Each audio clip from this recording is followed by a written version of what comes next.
Welcome to YouTube Crime. Today, we delve deep into a pervasive and multifaceted shadow that casts a threatening gloom over society: the fear of crime. This lingering terror is more than just a simple emotion. It's an insidious phenomenon that shapes and molds our perceptions, influences our behaviors, and dictates the very fabric of our communities. It's a pervasive force that seeps into our daily lives, affecting our decisions and our lifestyle. The fear of crime is a labyrinthine beast, a complex entity that's fueled by an intricate combination of elements. It isn't driven simply by the tangible threat of becoming a target, a victim of crime. It's not just about the actual risk of victimization. There's much more to it than that.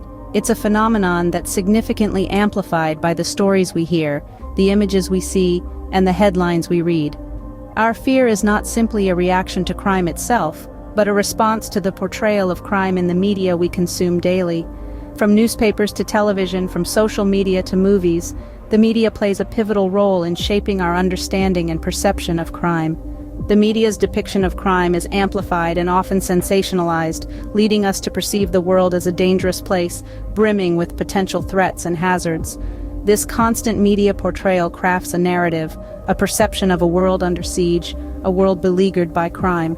This media-induced fear often tends to be far removed from statistical realities. It's not often we see or hear about the crime statistics that paint a different picture, that show us a world less overrun by crime than we are led to believe. Our fear is a reaction more to the narrative than to the actual prevalence of crime. This discrepancy between perception and reality is what leads to the pervasive fear of crime, a fear that looms over us, influencing our every move.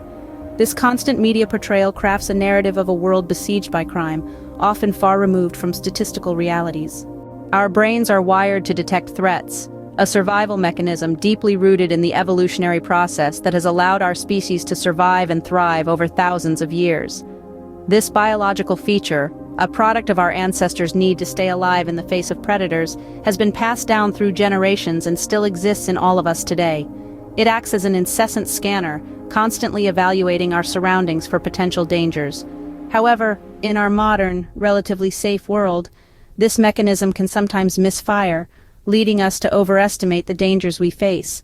We often find ourselves in a heightened of alert, even when there's no actual threat present. It's as if we're living in a constant state of fight or flight mode, ready to respond to danger at a moment's notice. This continual state of high alert can often lead to a distorted perception of crime. We may find ourselves overly anxious about the possibility of becoming victims of a crime, even when the actual statistical likelihood is quite low. Media coverage, social narratives, and personal anxieties can all feed into this fear, making it seem larger and more imminent than it actually is. In reality, the fear of becoming a victim often overshadows the actual likelihood of such events. This shows how our protective instincts, while crucial for our survival, can sometimes cloud our judgment and distort our perspective on reality. This fear isn't without consequence. It shapes and molds our decisions. It influences the choices we make and the lives we live. It can govern where to reside, the paths we choose to tread on, the individuals we place our faith in, and the communities we decide to be part of. It's a fear that isn't merely superficial, but one that runs deep, affecting the very core of our existence. When this type of fear seizes us, it can lead to communities barricading themselves inside, hidden behind the false security of locked doors and the scrutinizing eye of surveillance cameras. It's a desperate and palpable attempt to reclaim what was once a comforting sense of security, a sense of peace, a sense of belonging. It paints a grim picture of a society that is constantly looking over its shoulder, constantly questioning, and constantly living in the shadow of fear. Fear, in its most primal form, is a survival mechanism. But when fear takes the shape of crime, it begins to gnaw at the very fabric of society. It brings about a sense of restlessness, anxiety, and unease permeates through every strata of social existence. This fear of crime can prompt communities to demand for more security, for more protection, leading to an increase in policing and the enactment of stricter laws. Society begins to clamor for safety, for justice, for order amidst the chaos. However, this isn't without repercussions. As communities start to build walls, as surveillance becomes more intrusive and laws become stricter, society starts to fragment. It can lead to a feeling of isolation, a growing divide between people, and a perpetuating cycle of fear. The measures that are taken to safeguard can, ironically, lead to a heightened sense of fear and paranoia. So, the situation begs the question, are we barricading ourselves in, or are we locking the danger out?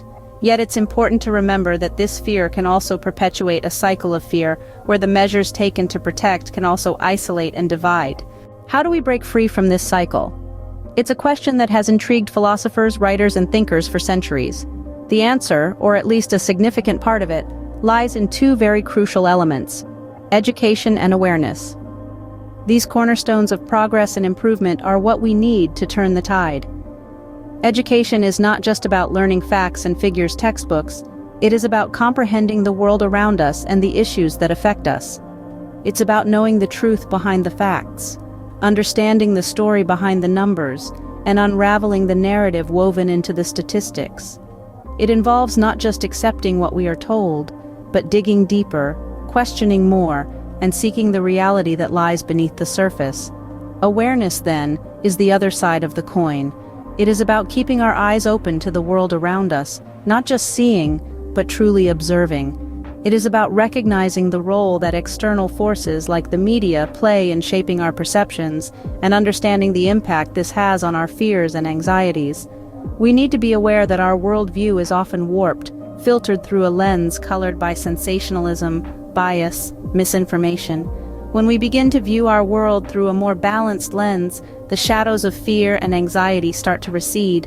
We start to see hope, possibilities, and opportunities instead of threats, dangers, and challenges. We embark on a path of transformation where fear is no longer a controlling factor, but a catalyst for change. Community engagement is another significant factor in this process. By creating stronger, more cohesive communities, we not only enhance our own sense of security, but also empower each other. Proactive measures to enhance safety, whether it be through neighborhood watch schemes, community policing, or simply looking out for each other, can instill a sense of empowerment that effectively reduces the sense of helplessness that fear often brings. Furthermore, programs designed to foster community cohesion and trust can serve as powerful antidotes to the isolation and division that fear can create. When we stand united, when we trust and support each other, fear loses its power over us.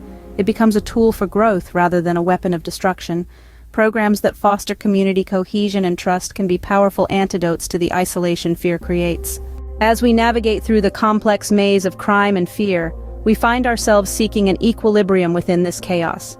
It's crucial to find a balance, a point of stability, amidst these turbulent times.